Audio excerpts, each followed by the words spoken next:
بسم اللہ الرحمن الرحیم۔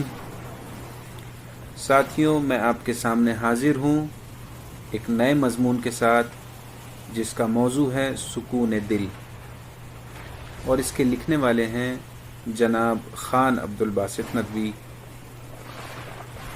سیانے کہتے ہیں اور صحیح کہتے ہیں کہ سکون کا تعلق ہمارے اندرون سے ہوتا ہے، اور ہم ہیں کہ اسے باہر تلاش کیے جا رہے ہیں، اسے وہاں ڈھونڈ رہے ہیں جہاں وہ ہے ہی نہیں۔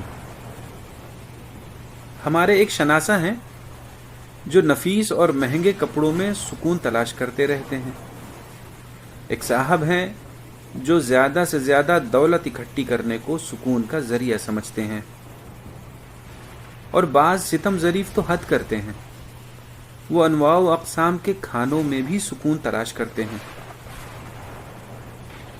جبکہ ہمارا قرآن و سنت کا محدود مطالعہ ہمیں یہ بتاتا ہے کہ انسانی وجود دو چیزوں سے مل کر بنا ہے، ایک ہے حیوانی یعنی جسمانی وجود، اور دوسرا ہے ہمارا روحانی وجود۔ ہم اسے دوسرے لفظوں میں نفس اور روح سے بھی تعبیر کر سکتے ہیں۔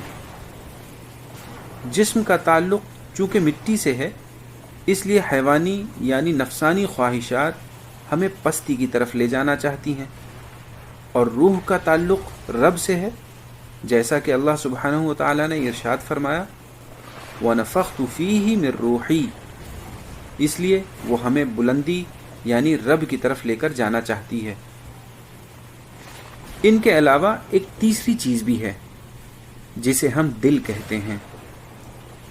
نفس انسانی اس کوشش میں لگا رہتا ہے کہ دل پر اس کا قبضہ ہو جائے، اور روح اسے اپنی طرف مائل کرنا چاہتی ہے۔ چنانچہ اس باہمی کشاکش میں جو جتنا زیادہ دل پر قبضہ کر لیتا ہے، وہ اتنا زیادہ اپنے تقاضوں پر انسان کو چلانے لگتا ہے۔ اور اگر کسی کے دل پر خدا کرے روح کا مکمل قبضہ ہو جائے تو اس کے لیے نیکیاں کرنا آسان اور برائیاں کرنا مشکل ہو جاتا ہے۔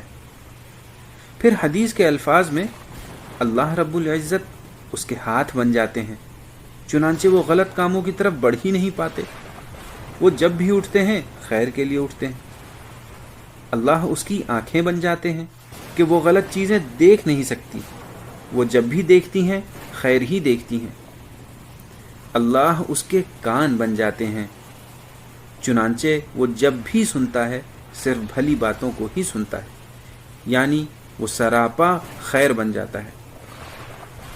اور اگر کسی کے دل پر خدا نخواستہ نفس کا قبضہ ہو جائے تو اس کے لیے برائیاں کرنا آسان اور نیکیاں کرنا مشکل ہو جاتا ہے۔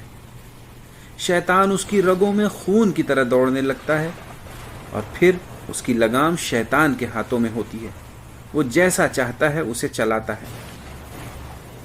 اور کبھی کبھار بلکہ اکثر ایسا ہوتا ہے کہ دل پر کسی کا بھی مکمل قبضہ نہیں ہو پاتا، کچھ حصے پر نفس قابض ہوتا ہے اور کچھ پر روح۔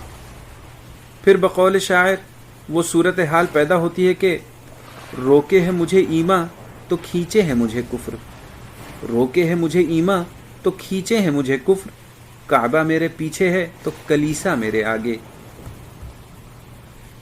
قرآن جب کہتا ہے کہ اطمینان و سکون اللہ کے ذکر سے حاصل ہوتا ہے، تو اس کا مطلب ہم یہ سمجھتے ہیں کہ اپنے دل کو ذکر الہی کے ذریعے اپنی روح کا مسکن بنا لو، کہ وہی اس کا اصل مستحق ہے، نفس نہیں۔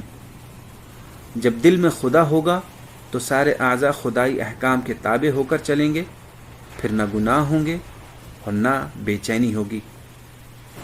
گناہ کی تعریف نبی کریم صلی اللہ علیہ وسلم نے ان الفاظ سے کی ہے کہ وہ ہمارے اندر ایک کھٹک اور بے چینی پیدا کرتا ہے، اور نیکی ہمیں سکون و اطمینان عطا کرتی ہے۔